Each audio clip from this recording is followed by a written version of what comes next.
Damage reports continue to come in. Brett Thomas has more on the news side of this developing situation. You guys were talking earlier about maybe some damage that was happening at Hope College. Well, we have Tom Renner from Hope College on the line right now. Tom, can you hear me here? I can hear you fine. Let's chat about it. What's going on there at the college?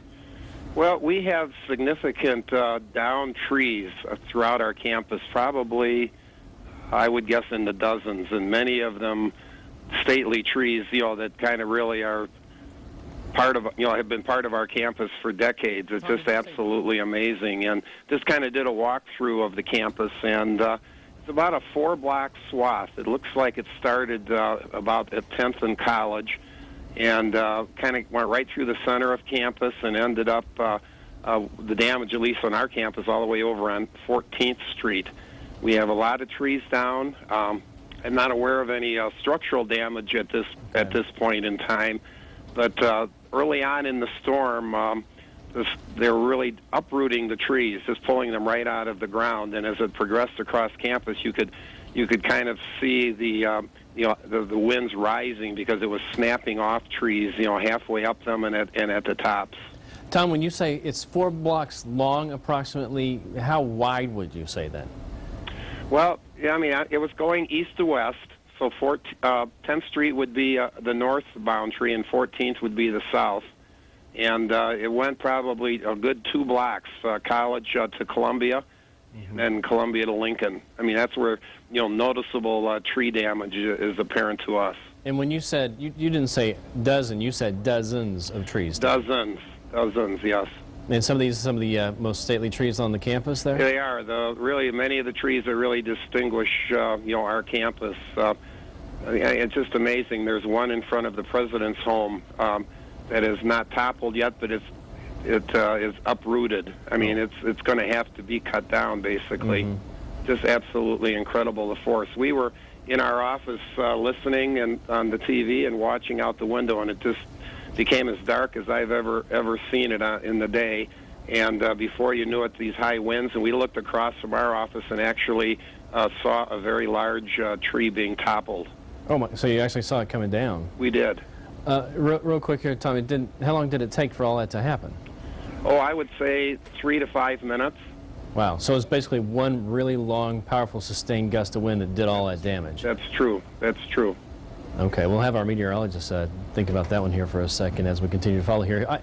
Tom, it's really sad that so many trees were knocked down there. Very fortunate, though, that nobody was hurt and no buildings were damaged. Yeah, at this point, like I said, I'm not aware of any building damages. We've got power lines down, so we've been cautioning the campus community to avoid these areas. There is the obvious curiosity factor, but for now, they need to stay away. Did that extend past the Hope campus there, or is it just basically contained to your own campus? I have not been beyond our campus that I can answer that. Okay, hey, got a question here actually from Matt Kirkwood. He was wondering if you're aware of the warnings that were out. We were, and we had emailed and posted those on our website. The watches and the warnings. It's a standard procedure. We get the Weather Service emails, we get yours, and our campus safety department then immediately notifies the building. So there was warning, and we were very much aware. Everybody was battened down, everybody was buttoned down where they needed to be basically to keep themselves safe. The trees obviously can't move, so they're the ones who had to be the casualties today. But we appreciate your time, sir. Thank you so much. Okay, Brett, thank you.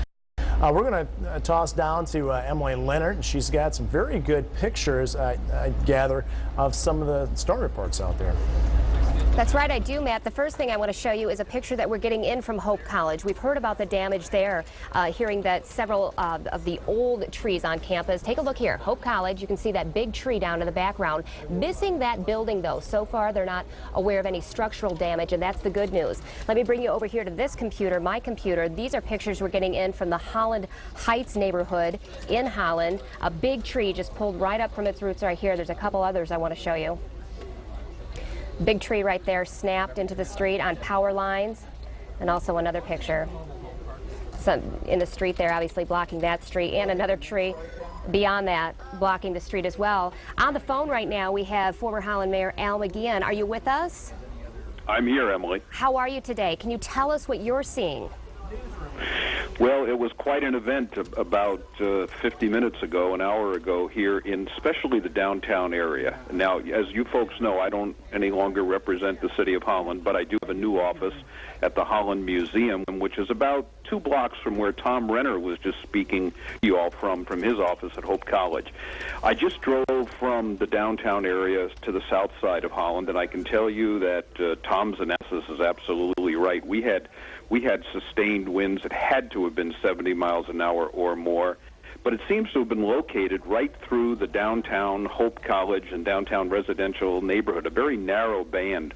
I saw more trees down, far more trees down, when I just drove south from downtown to my home than I saw 2 years ago on June 19 when we had the big flood. This is a completely different kind of an event. We don't have nearly the kind of rainfall, but we've had the wind, and I'm afraid there's a lot of damage. I saw one store that had its front windows blown in at 16th and Central.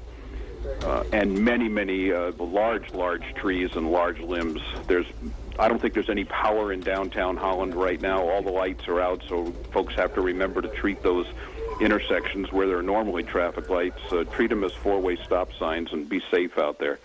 Okay, former Holland Mayor Al McGeehan, we're hearing a lot of reports from Holland. What you're hearing